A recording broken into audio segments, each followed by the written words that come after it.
One of the more common things we're going to do next is drawing lines. So we could use them for boundaries, markers, all sorts of things.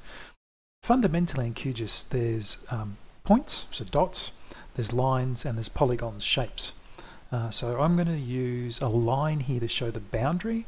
Now arguably it'd be better as a polygon because then you can capture the area inside of it rather than just a boundary, but I'll do a line for the boundary and then I'll do some polygons around the dams and show the surface area, so we'll cover off both of those things. Alright, first thing I want to do is hide these contours while I do this next step. So I'll just check the box here and they disappear. One of the really nice things about QGIS is you can create a scratch layer. So rather than committing something, you can have a go at it, and if it doesn't work, you just delete it. This funny looking symbol, so this computer chip with legs, is your scratch layer. I'm going to click on that, and I'm going to call it boundary, and then we will pick a multi-line. We can set up these values. These are really useful later on, and I'll show you these in the dams. We'll use them, but for this we won't bother.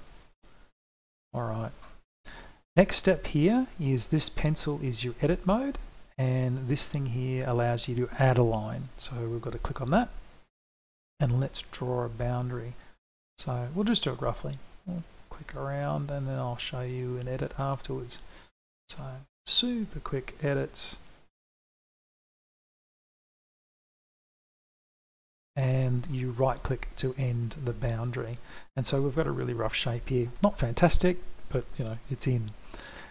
Next thing we're going to want to do is clean this up. So I'm using my scroll wheel on my mouse to zoom in, and I'm using the arrows on my keyboard just to move around, and I'm going to change from adding a new line into editing the current one. When I move my mouse across, it will change shape. The plus symbol means I could add another point onto it. The circle means I can click on it and then give it a new position. I'm going to move it down here, and then I click, and then I click again. So it's not click and drag, it's click and then click where you want it to go. So I've cleaned that up. And let's say we want to fix up this boundary. See how it's not very neat? If I put my mouse over the line, see the plus symbol? It's in between the 2 points right in the middle.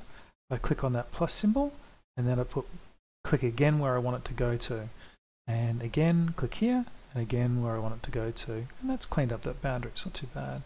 Click and click again, pretty good. Arrows on my keyboard, click, click again, click again, and that is a really quick boundary edit. I could be a lot fussier, but I think that's enough to give you the idea of what we're trying to do.